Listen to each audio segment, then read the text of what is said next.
Okay, good afternoon, everyone. Thank you for coming. Thank you. My name is Michael Kugelman. I'm the Senior Program Associate for South Asia with the Wilson Center's Asia program.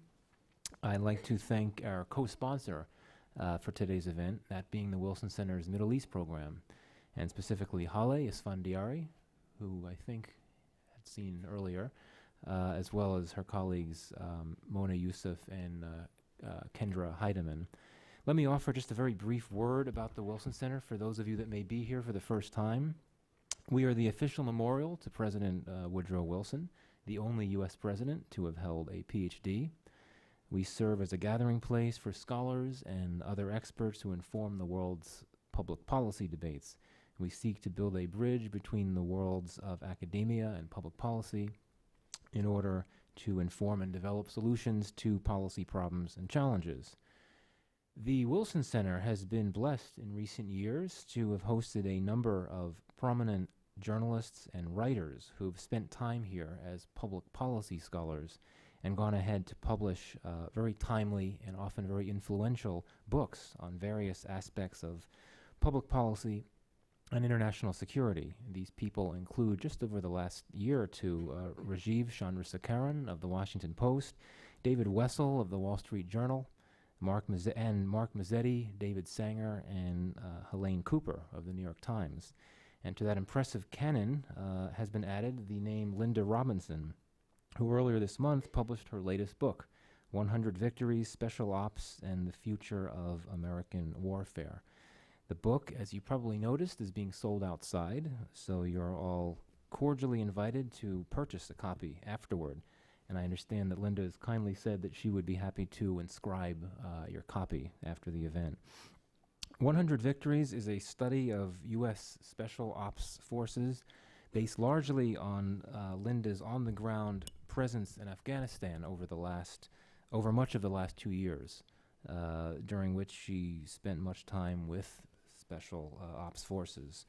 The book chronicles what she describes, as I understand it, as the Special Ops Forces transformation from teams that undertake specialized targeted missions of force to teams that undertake strategic long-term missions to build local security from the ground up. And she makes the argument that these forces will likely represent the future of American warfare and globally, not just in Afghanistan. You should have her bio in front of you. She's currently a senior international policy analyst at RAND, and she was a Wilson Center public policy scholar earlier this year. She's been an adjunct senior fellow at CFR. She's also been author in residence at the Merrill Center for Strategic Studies at SAIS, and she has reported on national security issues, military issues, international issues for U.S. News and World Report, and also is an editor at Foreign Affairs. She's written books previously on the U.S. Army Special Forces and on the war in Iraq. She's conducted field research on special ops in Afghanistan, in Iraq, in Latin America, and elsewhere over the past 12 years, and she's earned a reputation as a foremost expert on special ops forces. So she'll speak for about 30 minutes or so, and then we should have plenty of time for a discussion, for a Q&A. So with that, I will defer to Linda. Thank you, Michael. And thank you all for coming. I want to also thank Hale and Bob Hathaway and Rob Litwack and everyone else here. I spent the last 4 months of my book writing in this very civilized think tank, so I enjoyed it greatly. And I have been think tank hopping for the past few years in my post-journalism career. I don't call myself a journalist anymore because I consider journalists to be people working for media outlets. But certainly my entire career has been spent going out to places, gathering information, watching things on the ground, and writing. So there's a continuity to what I've been doing. And since 9/11, actually before 9/11, I began digging into the area of Special Operations Forces. I spent a lot of time in Colombia, first covering that war and then as I got access to the Special Operations Forces there, began writing and reporting on them. And that's really turned into kind of a subset of what I do and something of a specialty. I would like to really encourage you to ask me and make comments about any aspect that you are interested in. I want to talk to you, of course, about the book, and the locus of most of that research was in Afghanistan, but most of these special operators have spent quite a bit of time all around the world and brought some of their experiences and insights to Afghanistan, and I saw this book topic as very much lending itself to an exploration of how they might be used in the future, and specifically whether some of the things that they were doing in Afghanistan and some of the evolutionary aspects of how they were being used and how they operated, whether those would be applicable to other theaters as well. So I definitely am going to talk to you about Afghanistan and what went on there and the evolution there, but the book topic is much broader. So I'd encourage you to bring any thoughts you have into the discussion period. I'd like to start with just a quick baseline of who U.S. Special Operations Forces are, because it's not a terribly well understood part of the U.S. military. And I have to say I kind of push back against some of the popular versions or popular caricatures, because they tend to focus overwhelmingly on the unilateral direct action uses of Special Operations Forces. And they have grown substantially since 9/11. Their total size now of uniformed special operators are 33,000. So that's much larger than most people realize.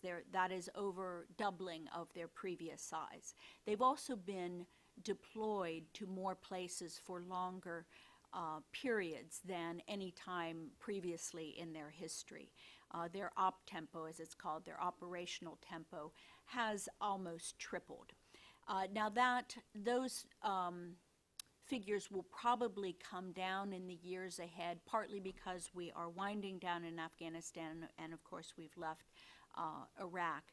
And I do also believe their size will diminish as the overall U.S. military contracts due to the budget cuts, because most of these special ops forces are recruited out of the conventional forces. So as their pool of recruits shrinks, as they seek to maintain their standards, it would follow logically that their overall size is going to reduce somewhat.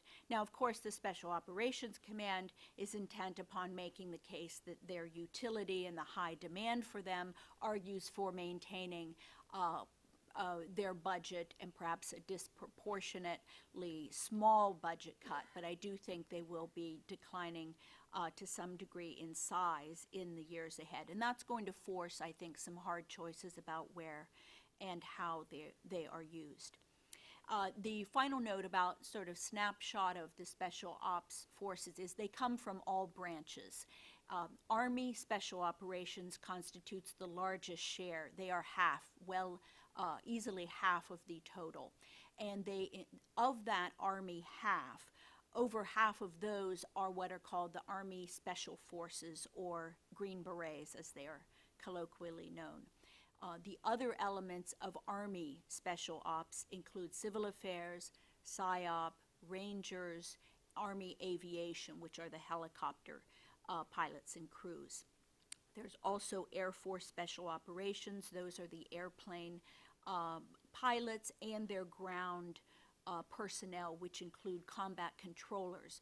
And those are the individuals that are united with the ground forces to call in the airstrikes. So, for example, everywhere that I went in Afghanistan to see the Special Ops ground teams, they would have one combat controller there with that 12 to 16 man team.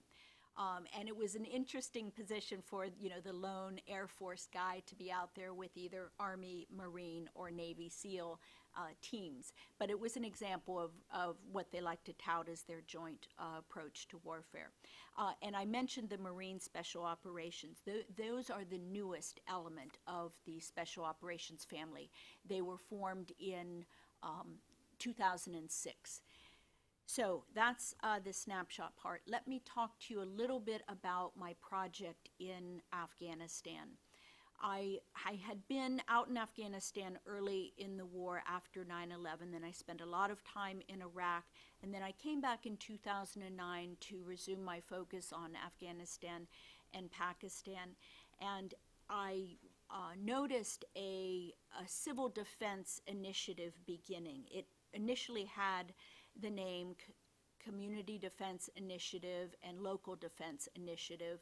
It then was renamed yet again into Village Stability Operations and Afghan Local Police. That is a long mouthful of words for a program, but it's important to break it down into its two components.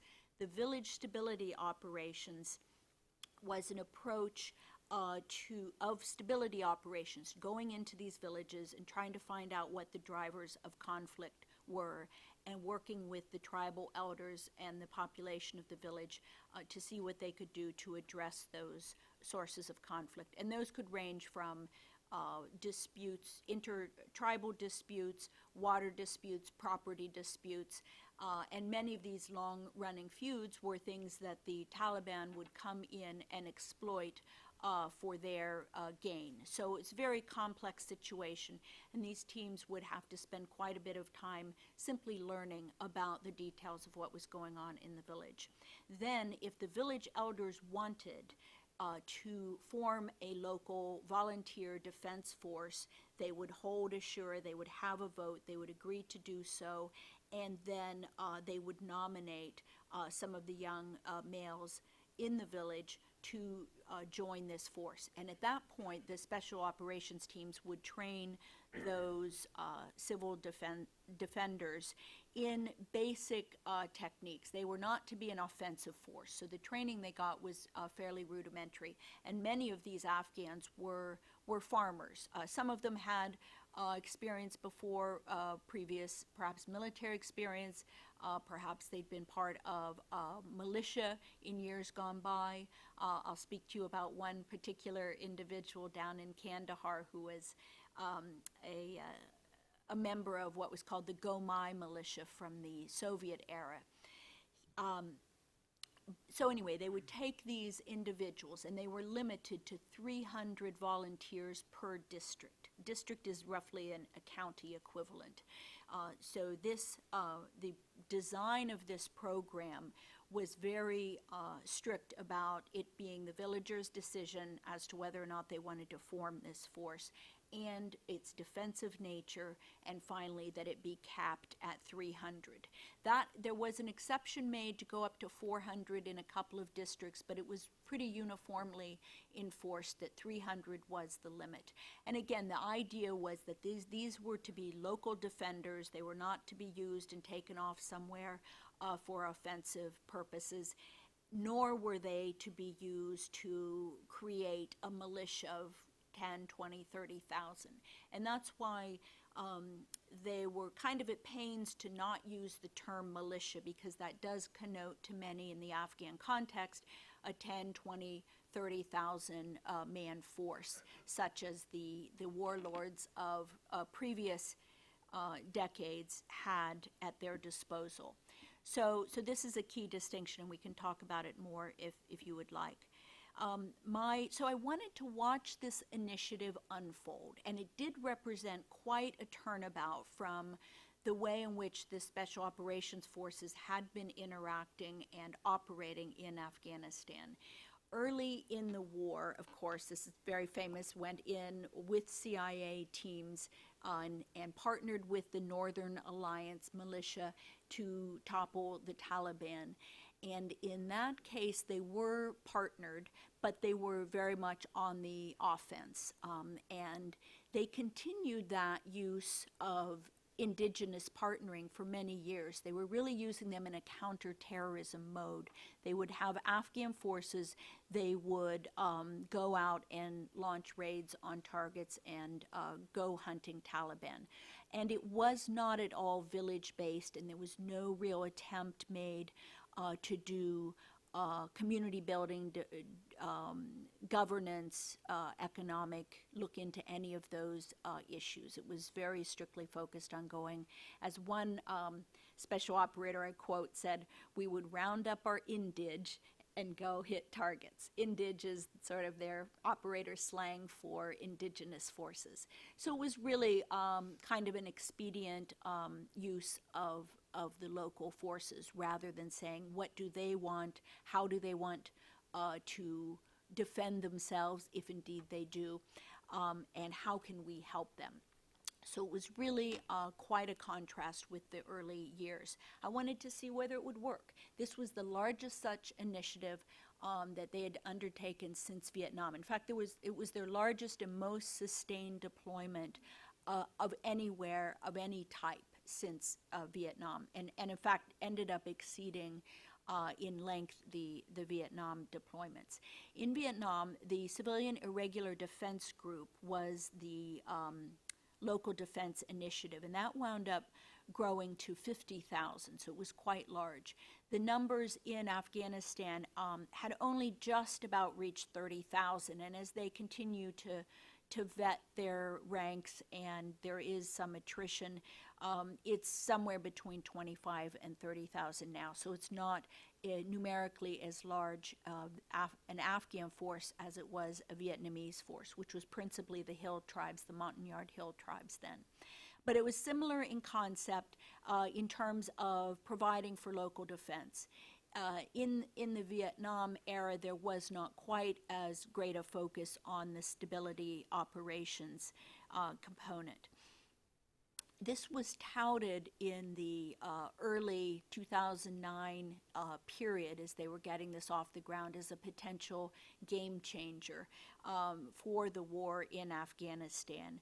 I will talk to you in a few minutes about what I saw as the effects, and I guess I would just give you a little headline here that I don't think it could be considered a game changer, but I think it was a very important initiative. It grew to 25,000. It exists in all parts of the country, and it certainly, in many cases of this rural insurgency, was the dominant effort going on in many of these areas. It certainly reoriented U.S. Special Operations Forces away from their unilateral and combat focus. They were now doing a much more complex mission, and frankly, shooting was really the least of their tasks. They had a lot of time spent with various population groups. They would have to come in ready to fight, to defend themselves, because these small teams were out there where there were no other conventional forces, usually no Afghan army forces. And I think a little known fact is the Afghan police do largely stay in the major population areas and along the major transit routes. So it was really an effort focused on the no man's land, the hinterlands, if you will, of Afghanistan. And I'd like to note, this was the major focus of my research there. I came and went over 2 years, as Michael said, but I was also tracking the effort they were making to raise an Afghan special operations force. And that grew substantially during the time I was visiting Afghanistan. Right now, the Afghan Special Operations Command consists of the commandos, which was their earliest unit. Then out of the commandos, they began forming special forces units, and those teams were formed very much in the mold of the Green Berets with the same kind of mix of specialties, and those Afghan Special Forces teams were partnered out in many of those locations that I went to visit. So they were really working with the villagers along with the U.S. Special Operators. And in many cases, I saw very effective teams, and obviously, since they were all Afghans, all completely fluent, they were really a vital connector. And even if they were from a different ethnic group, it was apparent that they brought a lot to the mix. The other thing I was tracking, although with much smaller focus, was the enormous number of coalition special operations forces that were in Afghanistan, partnered with the U.S. Special Ops. And this has not really been covered at all. I think a few stories were published about it, but there were 24 coalition partners at the peak with special ops units there, which I think would amaze most people.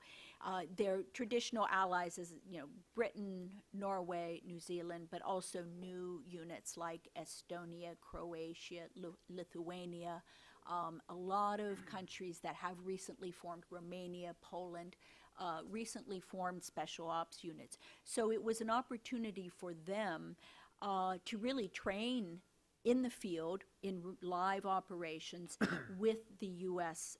Special Operators. And I have to say, I think this is one of the key features that will be applicable to the future. There already are coalition SOF operating with U.S. forces in other places, but I think you will see more and more of this going on, and possibly even the coalition SOF leading some missions with the U.S. in support.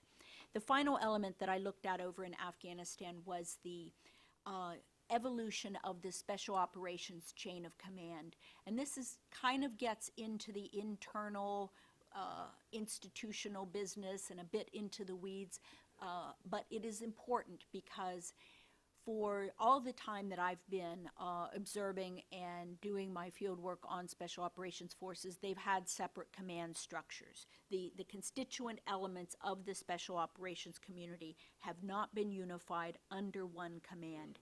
And and I know there are some military folks in the audience, that violates a very basic principle of military unity of command. The most efficient way to employ your assets on a battlefield is to have them unified under one command structure, so you can make decisions about what should be the focus in any given operation, in any place or any time. You have a limited number of air assets or overhead surveillance assets. Whatever it is, you need to apportion and prioritize. So this finally happened. And it's a little known fact that all of the so-called soft tribes were finally brought together under one command in Afghanistan. And that is another thing that is very much going to be, I think, a hallmark of their future employment. There was also a fair bit of interaction that I observed out in these areas with various interagency players, other members of the U.S. government team, and of course in interactions with U.S. conventional forces. And I was out in Iraq in the very early days of that war, since the beginning, frankly, and there were a lot of problems. I was in southern Iraq with a special ops unit that was nearly overrun by a Marine unit that didn't even realize they were there. I mean, the problems in those early days were enormous, simply because the two, conventional and special ops, had never worked together before. And primarily, the special operators were employed in theaters in which we were not at war or sent in for something like a hostage rescue, in and out. Now we had, with Iraq and Afghanistan, constant deployments of both conventional and special ops. So over the last decade, they learned a lot about each other. They improved a lot in the way they worked together. But what I observed in these last 2 years of coming and going and spending a lot of time out in the field, there are still frictions, there are still problems. They generally tend to revolve around two things: who's in charge and who gets what support assets. The apportionment of transportation, the apportionment of supplies, the apportionment of intelligence, surveillance, assets. All of these things are critical. And if, you would say, well, where's the four-star command? We had a four-star command there. Why weren't they solving all these problems? That is like 6 steps up the food chain in the military hierarchy, and it's really all this friction and conflict is going on down at the bottom level between battalions and brigades, and generally speaking, it would be the division level or the 2-star level that would be in charge of working this out. I can give you some examples of this, and we can talk about it more if it interests anyone, but I just wanted to mention that it was inevitable. It was impossible to ignore that there were still friction points. Even though I was mostly focused on the special operations missions, they would inevitably come into contact in various ways with the conventional forces. My sort of headline answer to the question of, did it work? Did this village stability operations and Afghan local police initiative work? I try to summarize for those interested in bumper stickers that I think that it provided a critical increase in security in some key areas. And I did my reporting by repeat visits to the same sites, which I carefully selected because I wanted to be sure I was looking at a variety of sites in the main insurgent belt. Kunar, Paktika, Uruzgan, and Kandahar were the main provinces I focused on, for those of you familiar with the geography of Afghanistan. And so my method, if you will, was repeat visits, and then I also made some random visits, so I would have some other areas to compare. I also did do some extra research, and there was a RAND research team that had a methodology based on conducting surveys, mining the significant acts database, so they were watching to see whether reported attacks declined over time, and also reviewing the sit reps or situation reports that were filed by troops. And they came up with also the same broad conclusion that in the areas where these local defense groups had been formed, within a certain radius, the amount of attacks did go down over time. Initially, it would peak, so that they explained this as the troops came in, the special ops troops came in into usually a very heavily Taliban-dominated or contested area. So there would be a certain amount of engagement and attacks, and the villagers generally would not be willing to come out, and then after a certain amount of time, they would gain confidence, come forward, volunteer for these groups, and then begin to secure their area. This is, I don't want to gloss over the many problems and the areas where it did not work. And to me, this was part of the interesting research, was just looking at the wide variety. There were places, I think Wardak province is really the poster child for where it did not work. And Wardak's an extremely troubled but extremely important province right next door to Kabul province, and we can talk about some of the dynamics there.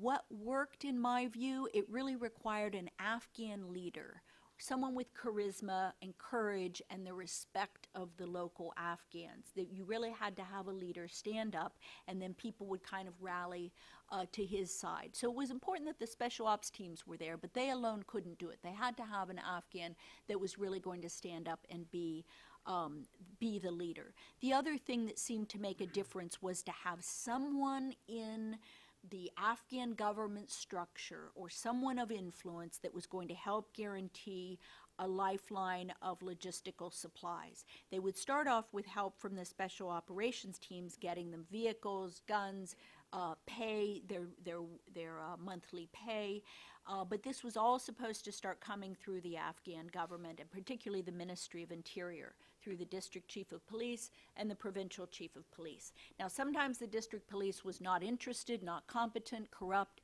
That link did not always work. But sometimes the provincial chief of police was very interested. This happened in Paktika. There was a very charismatic leader who coincidentally did not come up out of the village nominating process. He was someone that the special operators had known from very early in the war.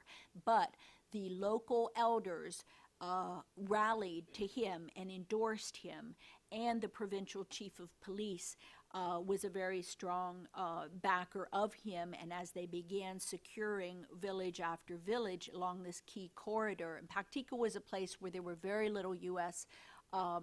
Conventional forces, and what I observed was the Afghan army largely stayed hunkered down in its post. So that is one place where it had a major effect. Kandahar was a much more mixed picture because it's a very heavy Taliban area. It worked in some areas, it didn't in others. Where I spent the most time, Maiwan district, the special ops team spent almost a year with absolutely no there was just too much Taliban intimidation, too little interest in the villagers coming forward. There was also the economy of Western Kandahar and Helmand is, as many of you may know, is opium-based poppy, the poppy economy. And the Kandahar provincial governor was extremely aggressive in his coca eradication campaign. So you had a lot of fields being plowed up. You had, in some cases, district chiefs of police shaking down the villagers, pay me money so I don't plow up your field. In some cases, they were pulling out pumps that we had funded, the U.S. government had funded to put in for irrigation to stimulate agriculture. There was a civil affairs officer who did a very meticulous survey of all of the farmers and all the people that came into the district center in Maiwan and said, surveyed their practices, their agricultural practices, both in terms of their farm crops, wheat and others, and their poppy crop. And he found out that the U.S. donation of wheat seed had actually depressed the price they were getting for wheat. And of course, the opium tar price was very high, so it was really a no-brainer for these farmers that they were going to keep cultivating the poppy. But that intensive eradication campaign was sort of the Afghan government attacking these guys, the Afghan farmers' livelihood, and I think that caused some further friction. In addition, the Taliban was really deeply nested in one of the tribes there, the Ishaksai tribe in Maiwan, which had been cut out of both the legal and illegal sources of power in that district. So I just go into a few of these details to show the kinds of complexities that would often account for both the conflict, the amount of Taliban presence, and the lack of reception that would sometimes occur in when the special ops teams showed up and offered to help them. I went into, I was always introduced to the village elders first. And again, these are very conservative, sensitive parts of the culture. I'm a female. I would always dress very conservatively and wait to be introduced into the social structure of a given village or district. But we, through the process and through my visits there, got to talk with some of the women, and they were generally really terrified of the entire project. They just, were afraid, even when women would come to their homes and talk to them, afraid they would get fingered as collaborating. And so I got to see, the whole range of reactions to the U.S. presence there. But over time, and what happened in Maiwan is there 4 old guys stood up, and I mentioned the guy from the Gomai militia, John Mohammed. And there's a picture of him in the book. He had lost an eye in the Soviet-Afghan war. Old guy, you would think, how could he even get around? He brought all of his sons into the group, and these 4 Afghan local police leaders really banded together and brought Maiwan into this program. And they forged a really a strong bond with the Special Operations Team, which was deployed there on multiple rotations, which was another thing that seemed to be a significantly good indicator of success, because they would get to know and trust that specific team. The John Mohammed lost one son, another son blown up by his car, pickup truck was blown up by a bomb, lost his arm, and the guy just kept going. He was really committed to trying to secure Maywand, and he had connections throughout beyond the district. So I think his survival, frankly, is one of those bellwethers that I'm watching, because as the U.S. draws down, they may keep an advisory presence there, but as the U.S. draws down, the inevitable question is, will it continue to work in those areas where it is working? And frankly, it's very hard, it's hard to answer that question. It really does depend on the fortitude and the desire of these Afghans to keep going. Now, if the pipeline for paying their very modest salary dries up, the question will then be, do they have enough stake in this to continue to function as a truly volunteer community watch group? Will they continue to defend their areas?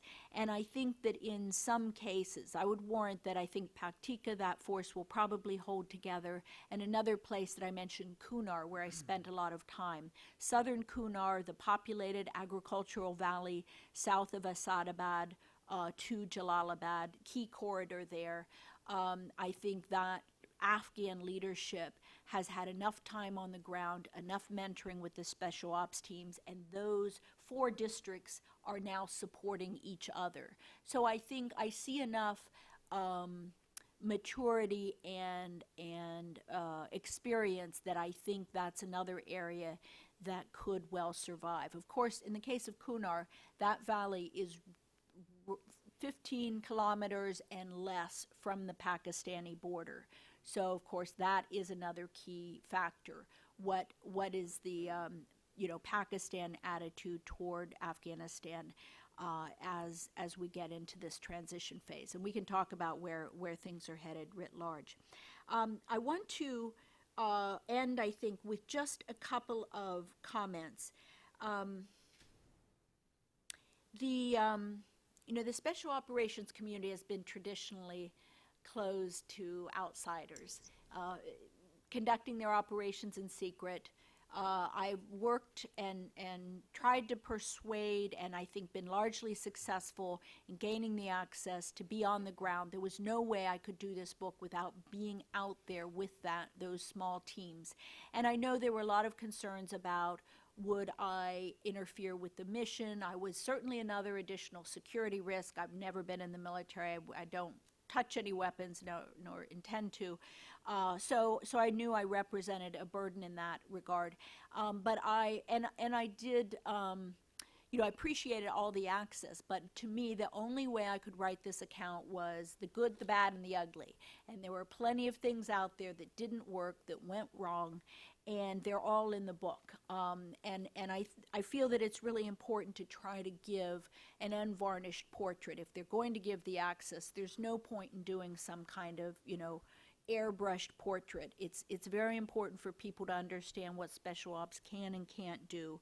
And I do think that working with tribes and working with local civilians is a very transferable skill set that they have regained. And frankly, I was surprised. After 10 years of really focusing on combat missions, unilateral raids, whether it was SEALs, Marines, Green Berets, generally speaking, the senior NCOs, the senior non-commissioned officers, and the team leaders understood they were on a new mission now, and they had a very intensive train-up, learning about their specific area, learning about the non-military aspects of it. And I would say, though, that the younger members were not so keen on this, and a lot of them were attracted by the Call of Duty image and attracted by the direct action mission. That's why they joined the forces. So I would make the overall observation that I think they need to adjust some of the recruiting literature, and at least for those teams that they're going to want to put out in this capacity, they need to make sure that everyone knows what they've signed up for. And of course, you know, in the military, you get orders and you follow orders, and by and large, people did their jobs. But just as I got to know the teams, I knew there were some, particularly of the younger members, that were not all that keen about being out there to do this. But I think the aptitudes they're looking for are people who are interested in foreign cultures, people who don't mind living in very remote and very poor and very austere conditions. I mean, these were not, you know, they did have their basic needs met, but for 8, 9, 10, 11 months, they were out there living in a mud-walled compound called a kalat, and that was their life. So it was really very different from anything they had experienced before. And some of the things that didn't work, and I just want to seed this in here so that you understand that they had a competing program. The conventional forces had started to develop overnight local defense forces with none of the sort of protocols for nominating, vetting, training, mentoring, and that created a lot of nervousness among the special ops teams because they were worried they were going to have to inherit these quickie self-defense forces, and indeed that's what happened. And then they would just have to go through and re-vet them. In one case, they were ordered to another part of the district to form a quick force, and that, you know, these chains of command, there was really a conflict between the special ops chain of command and the conventional chain of command. Conventional command overruled the special ops command, and it occurred with a loss of life because they went into an area that they hadn't properly surveyed, full of IEDs, and, you know, tragedy results. And so I wanted to just point out that there were a few things that caused great angst over the course of the 2 years. And their book is full of these stories. So I just wanted to make sure you knew that there were, this wasn't an unmitigated success, but I saw enough things happening that made me think that it's part of the way forward for the special ops forces. It's a little bit different than you've probably read about, because most of the Afghan local police stories, if you Google this, you will find places that it didn't work, like Kas Uruzgan, a very troubled province, Hazara Pashtun, frictions. So, you know, and I'm a former member of the media, so I'm not, you know, going to just lambaste my former colleagues, but what was deemed newsworthy by many fellow journalists, and they had limited access, I should point that out, they would gravitate to the problem spots. I took 2 years, tried to look at the whole program, and I would say it was a mixed success, but I think on balance a success. So I'm going to stop there and just throw it open, let Michael handle it from here. Thank you so much for coming.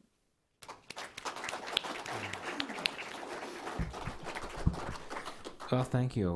Washington is always hungry for on-the-ground accounts from Afghanistan, particularly now with the war at such a critical point, with theoretically the full withdrawal just about 14 months away. So this is a very welcome contribution. Thank you. I'm going to open things up to all of you, but before that, I'm just going to abuse the privilege of chairing the session to pose one broad question to you. Essentially, you want to try to broaden this debate a bit and really get you to a question about wider political implications of U.S. Special Operation Forces, and on two levels. One, the implications of U.S. relations with governments in countries where special forces operate. You mentioned, rightly, probably the bin Laden raid is perhaps a caricature and not necessarily the most representative of what special ops forces represent. But at the same time, that incident helped plunge U.S.-Pakistani relations to one of their lowest levels ever. And in that country, the notion of special forces, special ops, has a pretty bad reputation. Now, perhaps more relevantly, in Afghanistan, President Hamid Karzai earlier this year ordered special forces to withdraw from their areas of authority. So I'm wondering if you could speak to that. And the second level of political implications is on relations with other U.S. Military forces. You've talked a bit about the tensions, disagreements with conventional forces, but I believe that your book gets a bit into issues about clashes with the CIA. So I'm wondering if you could get into that a bit. So basically the question is, how significant and how serious are these political implications? Thank you, Michael. Good questions, and I hope I have them all because I would like to address in some detail what the good things you've raised. So remind me if I miss anything. Pakistan, there's no more neuralgic relationship, as you all here, part of the Asia program, South Asia program, know. And we've seen it's really been a venue for what I would call a fratricide of U.S. special ops approaches. We've used drones, we've used raids. We had a partnered training operation there where we were training Pakistani forces. U.S. SOF were training Pakistani forces in counterinsurgency, and it blew up as the relationship cratered. And it cratered, I think, largely for two reasons. One is the U.S. and Pakistan's interests were not, they're not totally aligned, and there's always been friction about that. But it was exacerbated by the application of unilateral force. And, when you do use unilateral force in another country's territory, that is pretty much an act of war. So we are not technically at war with Pakistan, but we've been making war in Pakistan. And we keep trying to square that circle. And for a long time, we were trying to forge a strategic partnership with Pakistan. And I would say for Pakistan's side, they have, I think, continued to hold on to a security approach that I would characterize as expedient reliance on proxies, and particularly in the form of the Haqqani network. That they see them as their trump card with regard to the future of Afghanistan. And no matter what the Haqqanis do, no matter how many times they will attack U.S. forces in Afghanistan or whatever their alliance is with al-Qaeda forces, they have been unwilling to take the necessary measures to rein them in. And I think that is the nub of the conflict that has to get resolved. But I would observe that what we have tried to do in partnership with Pakistan has really run aground on our unilateral approach. It's interesting, and there's been this in the news in the last week, that Pakistan actually sanctioned the use of drones. This is also the case with President Hadi in Yemen. Another place where drones have been used. But I would make the observation that this, despite the approval of a head of government or a head of state, it puts that government in a very untenable position with regard to its population. And the discontent with an act of war on someone's territory can, I think, lead to an undermining of that government, even if that government agrees. So I think it remains problematic. And that has been acknowledged by others. It's just a question then of trying to say, how can we minimize the drone use to the absolute minimum necessary, and what are the legal provisions covering that. Wardak, you mentioned, that was the place where President Karzai asked initially for all U.S. special operators to leave, and it wound up being one district, and then they pulled out voluntarily of another district. This is part of the complexity of Wardak, and I would try to sum it up in two ways. One is there is a very significant HIG, one element of the Taliban insurgency is very strong there and has ties into the government of Wardak province, but all the way up to the national level. And so certain versions of things we're getting to Karzai, with the U.S. now in a very troubled relationship with Karzai, having very little credibility and saying, well, it's not exactly what's going on, let's give you another story. So this really spun up into a very big bilateral issue, what to do in Wardak and what exactly were the facts on the ground. There was also former governor Fidai in Wardak, the Afghan governor of the province, once complained to a U.S. commander who was visiting. He says, you guys have treated Wardak province like your petri dish. You've tried every conceivable experiment in this place, and then you go on to try something different. And I think that's a correct observation. There was an early form of the civil defense effort, AP3 tried there, given over to the conventional forces, turned into a very unsuccessful experiment. So it's just been a highly problematic province. And then finally, you asked me to address the issue of the CIA. And there, for people who've read Bob Woodward's book, you know, that was where he first broke the story of how extensive the CIA on the ground presence was. And my observation, and I just would run into, they're really formally Afghan intelligence assets, these forces, but they don't have very good command and control. They are presumably supposed to be working right along the border, but they, in fact, regularly cause a lot of havoc with the U.S. Special Operations Forces. So the observation that I make in the book is someone needs to define the division of labor and the territorial division of who's working where and doing what.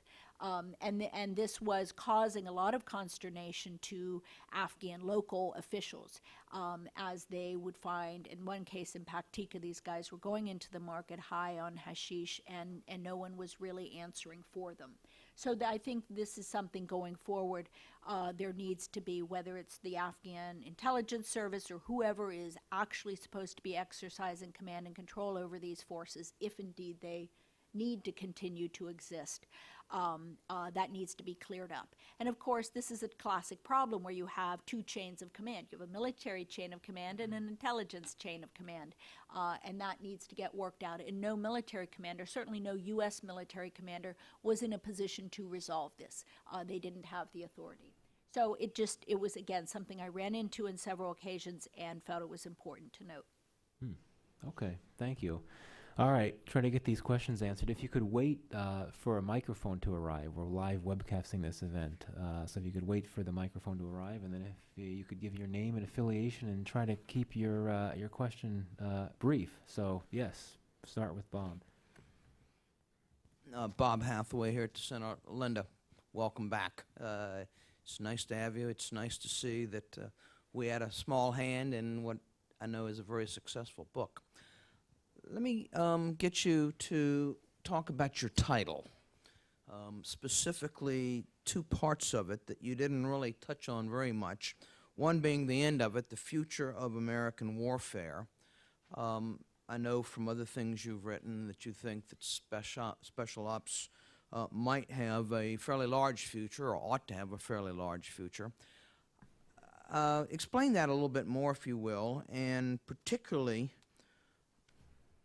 inasmuch as special ops at this point have such a small percentage of the total DoD budget, I'm not quite sure I understand how they win the intra-Pentagon contest to have a much larger role, if in fact that's where you see them going.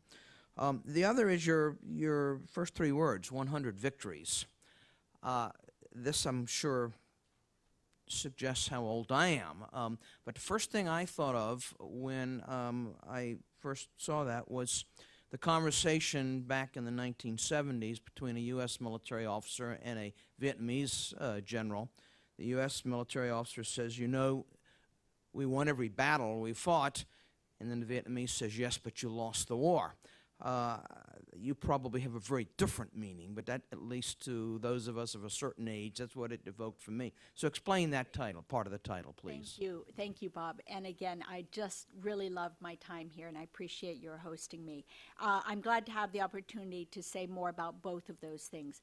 The future of special operations, first of all, the reason why I think they're going to be used much more, despite their being a very small fraction of the overall U.S. military and a very small fraction of its overall budget, is the current defense strategic guidance really does call for the use of a small footprint approach to national security. And I think that is technology enables these forces to go out and have an outsized impact, whether it's in the direct action mode or what I see increasingly is this partnered mode.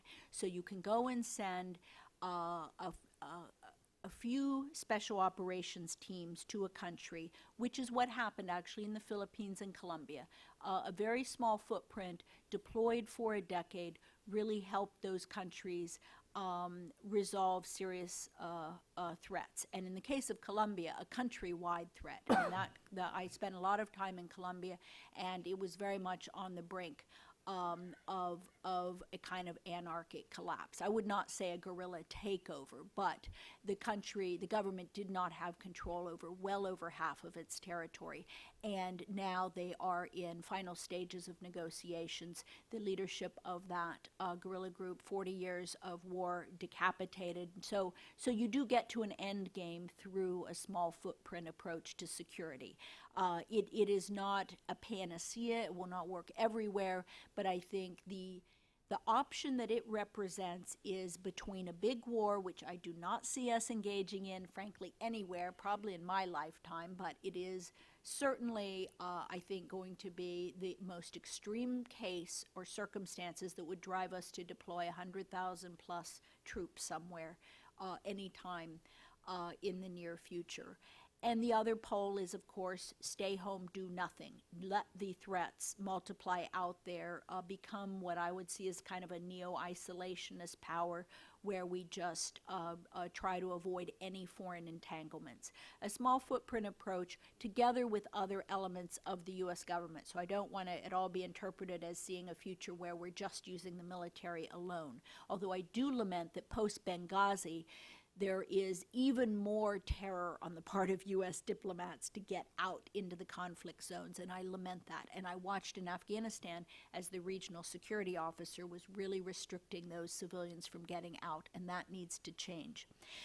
There's also a move on by the Army for a concept called regional alignment of forces, where they're trying to take their brigades, offer them up to the geographic combatant commander, and then break them down into smaller size units.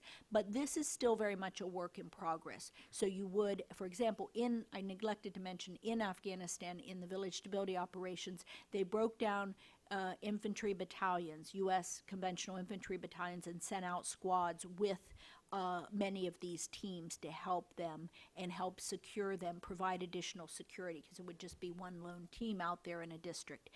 And those conventional forces need to be carefully selected, trained, and they need to have time with that special operations unit before going downrange to become familiar with them. So that is part of the formula of the future, and it's still in the making. So I would say the to-do list is pretty long. On the subtitle, thank you for asking me, because it's kind of an ironic title, 100 Victories, and some reviewer mistook it as me touting 100 victories. It's a quote from Sun Tzu, and the quote is inside the book. And the quote, I'll give you the full quote, it's the acme of skill is not to win 100 victories in 100 battles, but to subdue the enemy without fighting. So it is really a book title meant to connote the turn toward a non-lethal and non-combat application of special operations forces. Okay, a question here in the front. Thank you. My name is Steve Hirsch. I'm a freelance journalist. When I was doing a project some years ago on the Patani uprising in southern Thailand, I read an article in a Pacific Command journal by a special forces operator who made a rather impassioned and well-reasoned call for U.S. special forces to be used to help in the Patani uprising. You don't need to be familiar with that uprising for my question. A lot of people who were military specialists, Southeast Asia specialists, however, dismissed this as possibly the absolute worst solution to this problem, and concluded that the author was taking sort of a hammer and nail approach. This was all he knew, and so he was making the argument that special forces should be used where many of these people thought it was inappropriate. My question to you, because you've been on the ground, is this a danger that people whose orientation is towards special operations forces will only see that as the universal response, and it will be used in occasions that they shouldn't be. Thanks. That's a great question. And of course, there is this saying, right? If you have a hammer, then everything looks like a nail. So I think this is a real injunction not to see special operations forces as a panacea for every conflict in the world. And indeed, I think the point is not to sprinkle special ops around like fairy dust. The current deployment is somewhere to 70 countries per year.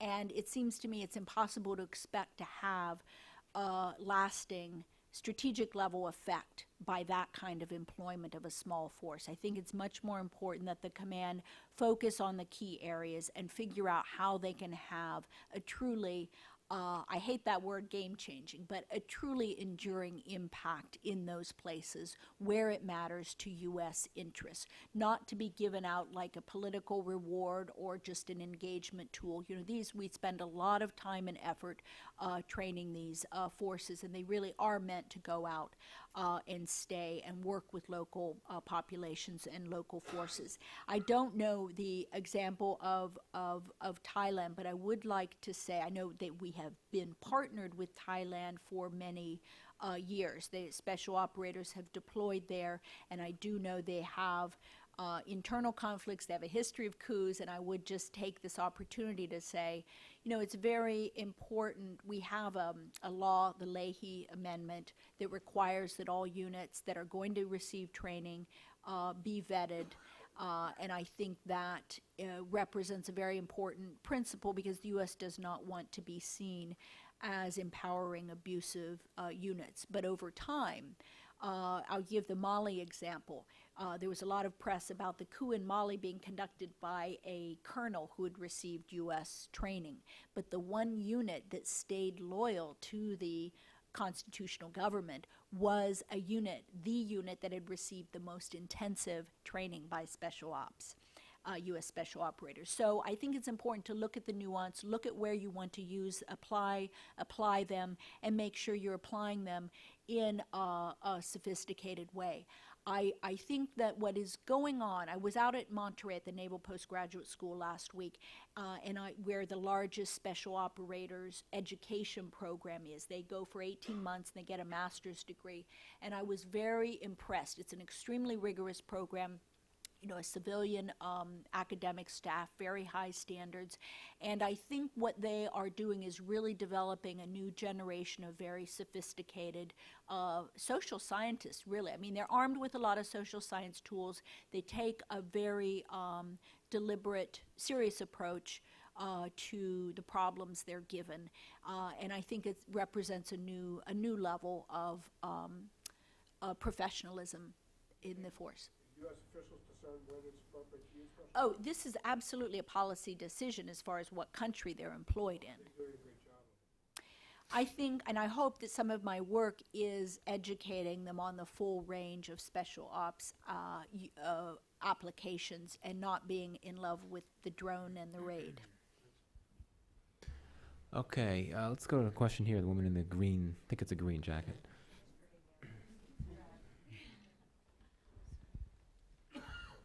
Thank you.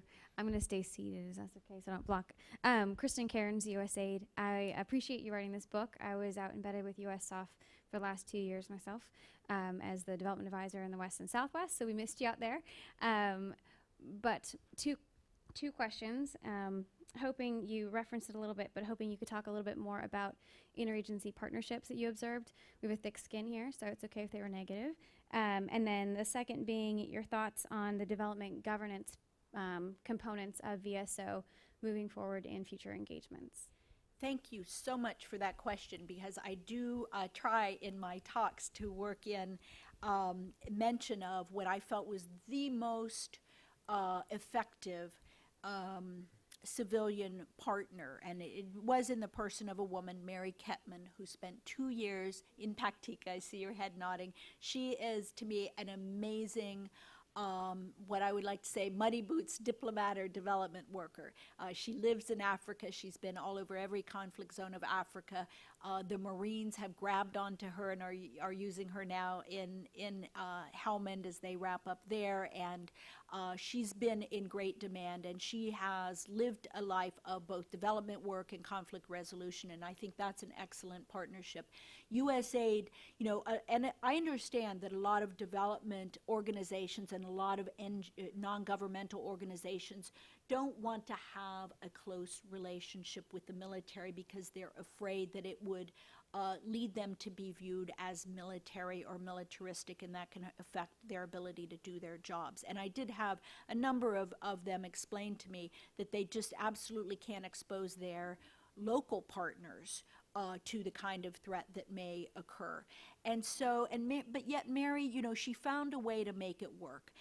And she really provided some very good community training, but the special operators would usually go into a district or a conflicted village first, and once it was somewhat pacified, she would be able to come in and do her work. And this is why, why people ask, why can't this just be a civilian effort alone? Why do we need the military? And the problem is it's just too insecure. Someone like Mary could just not survive and work out there without that partnership.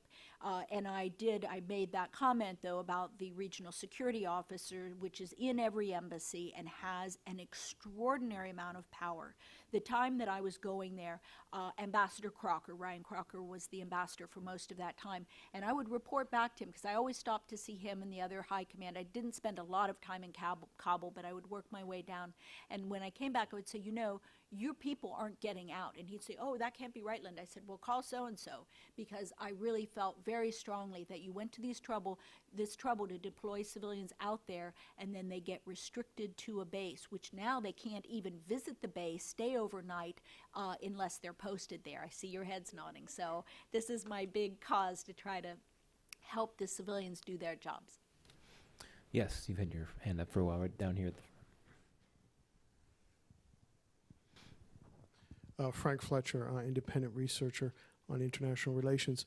I thought your comment about the context you set by going back to Vietnam was fascinating because it was General Creighton Abrams when he took over in 1968, and that period till 72 when the tactics, the strategy really changed, and an emphasis was put on village security and just what you said. What I don't know, and either related in the Vietnam context or here to what you're referring to in Afghanistan, who was responsible for that? Was that a presidential policy, or sometimes a president can say, I want something done differently, it's not working, but turns to his Secretary of Defense, who turns to JCS, who in turn might, being conventional people, might produce something that's a more conventional forces type solution, which is characteristic of most of our deployments in Iraq in the beginning. And so I'm not sure in the Afghan context. And then as a corollary to that, I think very related would be, I've heard talk that could we have a situation whereby special forces would be in the lead and the conventional forces would be in a supporting role. I heard so many veterans of Vietnam, I was in the military post-Vietnam in artillery, say, had we allowed the special forces to take the lead and had they determined, we might have done better sooner. Mm-hmm. So. Good, excellent points, and I will try to answer them fully, but still stay brief. In this case of who stimulated it or who brought it about, it was kind of an interesting, there were many people that seemed to come to, we need to focus on local defense at the same time. But I do, in the first couple of chapters of the book, I give kind of a truncated account of the special ops community itself moving and having some of their leadership after many tours in Afghanistan. Sort of, we keep playing whack-a-mole, we can't keep doing this, it's not working. I think they had some help from some academics and some people that were looking at Afghanistan, has, it's still heavily rural society. And we were building, kind of from the top down, if as it were, government structures, largely Kabul-based, an army that didn't yet reach out to the countryside, government wasn't reaching out to the countryside. There are really two Afghanistans. I mean, I've seen the cities move by great leaps and bounds over the last decade, but rural Afghanistan is still rural Afghanistan in a totally different place. So the idea was, especially in these Pashtun areas, which is where I focused, to use that grassroots structure and use that bottom up, use that incentive that communities had to defend themselves. So I would say the impetus really came from the operators and from people they reached out to. It was not imposed from Washington. Now, Special Ops in the Lead is a very interesting story, and I deal with that somewhat in the last 2 chapters of the book. I think the time has come because they have gained enough experience and maturity and are thinking now at the operational level, not just at the tactical level, which is really where they've operated for all of their history until now. And they now have a general and flag officer cadre. General officer means thinking generally and being able to see the broader picture. So what is wrong, though, or why didn't they get that? They don't have the command structures. This one that brought all the soft tribes together that I mentioned is still an ad hoc command. It was a command formed piecemeal by what's called a joint manning document. It was put together as a pickup team to go over there to Afghanistan. What they need if they're going to be able to lead these efforts is an organic full-time command that is capable of leading countrywide efforts. And over 10 years, and it's no detriment to these individuals, but over 10 years we had 06s, colonels, leading a task force that were responsible for the entire country, both in Iraq and then in Afghanistan. And these colonels were just not prepared to do the kind of campaign planning, multi-year efforts, much less all of the complicated logistics and interagency coordination needed. So I think we're just now getting at the point where they're able to do that. And they did. Admiral McRaven of the Special Operations Command did propose it. The Army said, thanks, but no thanks. We'll keep leading the command structures until the end of the war. But I think they're now in a position to propose it credibly the next time there's a countrywide effort. And indeed, this is probably what Admiral McRaven's legacy is going to be, is actually to create capable command structures to do that. Okay, unfortunately, we have time for one more question. This gentleman right here had been, I'm Timothy Towell, a retired Foreign Service officer, 31 years plus, mostly developing nations. I look forward to your book. I picked up a couple of phrases you used. I like language, and I don't trust language about throwing terrorist language at people. I like to call them good guys and bad guys, or our guys or their guys, and do something about it. I liked your emphasis on complexity, good, bad, and the ugly. I can't wait to read that. And the to-do list. What do we do to make sure that local people in Afghanistan or wherever don't view uniform American boys and women in uniform, and they wear nasty uniforms now, unlike my day as a private when it was just olive drab and a 9.5-pound rifle. What do we do to prevent the locals from viewing us as the bad guys? I have to confess, I'm an Irish American, and my great-great-grandparents didn't like foreigners in uniform on our country. The Wimps took a boat to Tip O'Neill, South Boston, and the others stayed behind and shot them. What are we doing to make absolutely sure that we don't get shot? Yes. And let me also say, my last job was regional director for Africa at the Peace Corps, and every time there was tom-tom in the bushes, some security officer or some manager here that really should take care of keeping the lights on would try and pull our people out of my countries. I had to go to them and then go across the street to the White House and get the NSC guys to join me to remind these people who should be changing light bulbs that these are young people in the service of their nation. They're patriots, and they should get out and get engaged, and if some get injured, that's what they do. If you don't want to do service to your nation, become a junk bond dealer or be a hedge fund kid. Thank you. Yeah, thank you. I appreciate your comments, and I think the best way I can answer it is to give you an anecdote that may illustrate what I saw work and what I think are the attributes that make it work. This small footprint before, I think, is critical. To have overwhelming numbers in any country is automatically going to set those people's teeth on edge. But I will tell you about Captain Dan Hayes. He was the captain who stayed in Maiwan province in Kandahar for the longest time. And there are two pictures in the book, and I hate to say I'm a writer, but pictures do tell fabulous stories. And he's there with his 4 old, craggy Afghan local police commanders, and he looks like their son. And he would wear, you know, the traditional clothing, and he grew a beard, and he has kind of a little bit of an Asian look, and he just looked just like their son, and they thought he was their son. And so they developed a very warm relationship. But the key technique he used, I think, was really very important. He would never speak in the meetings. He would talk to them or talk to the district governor, the mayor, or the chief of police before the meeting or after the meeting, but he let them run their business. He did not interfere, and this always troubled me when I would go into these meetings or shuras, and I would see Americans in their uniforms sitting at the table, you know, being too engaged and too frontal. And this is, of course, Americans, we like to get things done, we like to speak up, you know, so it really required that finesse. And Dan was perfect at it, and many others, but I think he really had that ability, and he had kind of a humor to him, and he could just work with people in an easy way.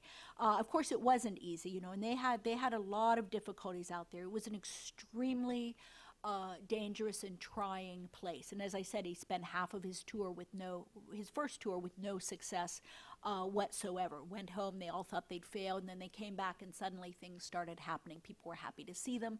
The medic had treated a lot of the children. So they had planted the seeds that then came to fruition. And that's the other key thing. Do we have the patience for this kind of approach, or do we just want to wait until a problem gets so severe that we're going to, you know, drop a bomb or unleash, you know, the holy hell? And I just, you know, I know that Americans like to solve their problems quickly, but it's just an interesting example of what a little patience and a small footprint can produce. Thank you. Well, don't know if the temperature down there is as cold as it is up here. If so, I imagine everyone's probably getting a bit restless and wants to repair somewhere warmer. So we will need to wrap up. Again, I remind you that Linda's book is for sale outside. Some significant holidays are coming up, maybe not Halloween, but others beyond that. So feel free to purchase a copy. And if we could just give this has been great. Thank you to Linda. If we could give a round of applause. Thank you very much. We are adjourned.